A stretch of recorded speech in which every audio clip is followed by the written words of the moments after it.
In the heart of the United States, in the rolling hills of Louisville, Kentucky, lies the infamous and decaying Waverly Hills Sanatorium, a place where history mingles with horror, and where the dead may not rest in peace. Once a beacon of hope for those afflicted by tuberculosis, it became a chamber of suffering, experimentation, and ultimately despair. I stand at its daunting entrance, the very embodiment of fear, and a shiver runs down my spine as I take my first step inside. The sanatorium's history is a labyrinth of pain, agony, and unanswered questions. It's said that thousands met their end within these walls, their hopes extinguished by a merciless disease. The 20th century saw a darker chapter unfold as the hospital became known for its experimental treatments that some argue were more torturous than curative. As I explore the foreboding structure, its skeletal frame bearing the scars of time, I can't help but feel the weight of suffering that resides here. Dimly lit hallways stretch out before me, creaking underfoot as I tread deeper into this house of the forsaken. Muted whispers fill the air like ethereal remnants of the past, brushing against my senses. My flashlight becomes my faithful companion, casting eerie shadows and unmasking the decrepit remains of a hospital ward frozen in time. The hospital beds are rusted, their cold metal skeletons rustling with ghostly memories. Broken equipment litters the floor, discarded remnants of a bygone era.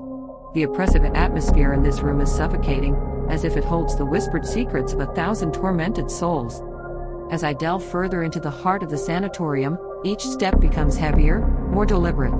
The once sterile tiles beneath my feet have given way to cracked, decaying linoleum, their patterns now grotesque distortions of what they once were. The walls, once painted with the hope of recovery, now serve as silent witnesses to the tragedies that unfolded here. In the hushed corridors, it's as if the past refuses to die. The chilling presence of those who suffered and perished here is undeniable. And then there is the infamous Room 502, a place where a nurse is said to have met her tragic end, and it's become the epicenter of paranormal activity within the asylum. As I enter Room 502, a suffocating aura of melancholy engulfs me. It's as if the air itself mourns the tragedy that unfolded here.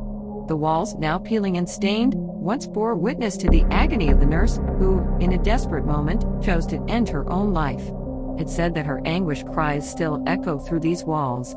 I can feel a shiver creeping up my spine, and I wonder if I've made a grave mistake by venturing here. My flashlight's beam flickers, casting eerie dancing shadows on the walls, and for a brief moment, I'm plunged into darkness. Panic threatens to overtake me, but then, with a trembling hand, I manage to restore the light. It's as if the very spirits of this place are trying to extinguish my presence. And then, suddenly, a cold breeze sweeps through the room, extinguishing the flashlight once more. I am plunged into utter darkness, my heart pounding, and fear clutching at my throat. A whispered plea in the void sends a shiver through my being, and I'm left paralyzed by an overwhelming sense of despair. I need to leave this room, and fast. In a frenzied retreat, I rush out of Room 502, my pulse racing and my footsteps echoing in the hollow halls. As I flee, the disorienting maze of corridors threatens to swallow me whole. An unseen force pushes me onward, and my breaths come in ragged gasps. The asylum has awakened, and the past is clawing at my heels. But then, as I round a corner, the unthinkable occurs. The heavy door leading back into the hallway slams shut behind me, the sound reverberating through the darkened asylum. I'm trapped, alone in this cold, desolate place. The overwhelming silence is broken only by my pounding heart. Did you hear that? It sounded like a door closing, but there's no one else here. My heart is racing, I whisper, my voice shaking with fear. I can sense the unseen, something malevolent, and I know I'm not alone. Suddenly I hear footsteps, faint at first, then growing louder and closer. I turn to face the direction of the sound, my flashlight trembling in my hand, but the corridor is empty. The footsteps continue, drawing nearer, until I can almost feel the breath of an unseen entity on my neck. And then, with a voice like a mournful whisper, it speaks, sending chills down my spine. "Who's there? Is anyone else here?" I ask, my voice quaking, unable to conceal my terror.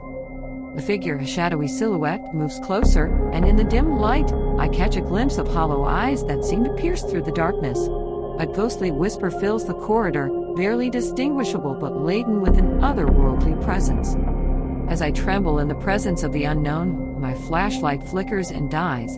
I'm engulfed by darkness once again, and the whispering voices surround me. I can feel the weight of their presence, their sorrow, and their anger. With a surge of terror, I know I must escape, and nothing is going to keep me from leaving this forsaken place. In a frenzied panic, I raced through the dimly lit corridors, a symphony of footsteps and heavy breathing echoing through the sanatorium's haunted halls. The malevolent force that had sought to trap me here is now my relentless pursuer, and I can feel it drawing closer with each step. Finally, I burst through the asylum's entrance, gasping for breath and drenched in cold sweat. The night air is a welcome reprieve from the horrors I've just witnessed. The malevolent force seems to have lost its grip on me, for now.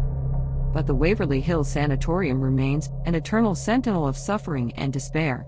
The darkness that lingers within its walls is a testament to the untold horrors that unfolded here, and the souls that may never find peace. As I reflect on the chilling events that transpired within those forsaken walls, a shiver runs down my spine. The Waverly Hills Sanatorium is undeniably one of the most haunted places I've ever dared to explore, and the memories of this night will haunt my dreams for years to come. If you found this journey through darkness and despair as captivating as it was terrifying, remember to hit that like button and subscribe to my channel for more spine-tingling adventures. Share your thoughts and experiences in the comments below, and remember, should you ever dare to visit places like this, be prepared for the unexplained and the unimaginable. Until next time, my friends.